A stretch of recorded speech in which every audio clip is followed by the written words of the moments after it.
Our own U.S. Congressman, George Santos, has been indicted on 13 federal criminal indictments. In 2011, Santos was accused of check fraud in Brazil, but he failed to appear in court, and from what we know, he has never appeared in Brazilian court to this day.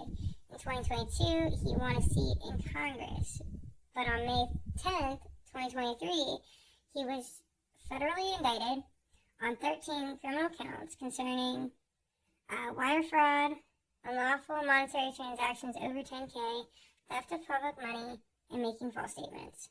These charges stem in pursuit of the fact that Santos has lied and defrauded campaign contributors to allegedly use these donations for personal gain or expenses, but honestly, he just defrauded these contributors in general. Along with lying to literally everyone in order to get elected as congressman, George Santos has also allegedly lied to Congress about his finances and unlawfully obtained unemployment benefits. Now, George Santos, after being caught, has admitted to lying about everything from his education to his work background in order to be elected as a U.S. congressman.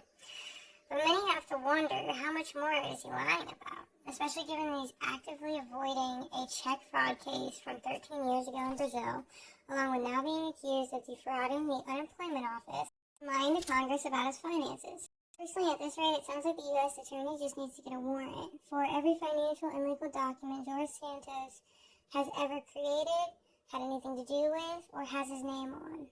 Because honestly, after all his admissions of guilt and dishonesty, it's no longer a question of did he lie or commit a crime, but rather how many times has he committed a crime? How many times did he lie about committing a crime or lie in order to commit a crime? Personally, when I see George Santos, I see a pathological liar who sees all these other congressmen and politicians lie, cheat, steal, and defraud, and he thought, despite being the new little fraud on the block, that he could do it too. Do and commit the lies and fraud that so many other politicians and government officials have and continue to do. Fortunately for Santos, his outward overall just shrug it off and everyone else is doing it attitude does not bode well for all these covert, greedy, narcissistic congressmen and politicians who have spent years in an elegant little game out of our legislation branch and politics as a whole. These men have literally spent years and some even decades practicing and perfecting the elegant political game they play, where they lie to the citizens in public while defrauding the government and changing our laws to benefit themselves and their companies, while they are at work as quote-unquote congressmen during the day, and in the evenings they have these elegant rich little parties with $1,000 alcohol bottles and Cuban cigars on the taxpayer dime, because that's who's paying their elegant elected salaries. In the case of Santos, he was just too cocky. He thought they can do it, so can I. But what George Santos did not count on was that these people, once they decide that you are worthless to them, it's over and you're going to prison for your crimes and everyone else's. Sure, I think it's highly screwed up how select prosecuting offices and prosecuting attorneys are. Fortunately, I think the right to equal protection is a lie more than the justice system would allow you to believe, and we see it. Other politicians like Trump. Amazing, Donald Trump can't have classified documents once his presidency is over, but Joe Biden's son can get away with not even one charge of possession of child pornography.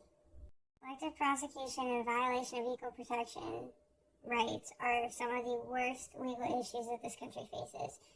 While Santos probably thought that this election win was his ticket to the life of luxury, greed, and corruption, his indictment is a sign that he's officially been kicked from the cool political kids club. So to speak, anyways. I know it's innocent until proven guilty, but Santos has already publicly admitted to lying about almost everything he said in order to get elected to Congress. So it's unlikely that he will escape all 13 counts of his indictment.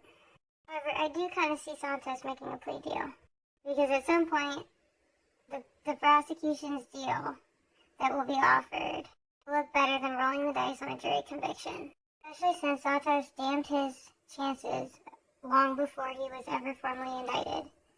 All the lies that he has been caught saying to the public, and he has admitted to the public, His testimony is essentially worthless to his own defense, and if he was to try to lie on the stand and get caught, even accidentally lying on the stand and got caught, it would more than likely lead to a guaranteed jury conviction in the first few minutes of deliberations.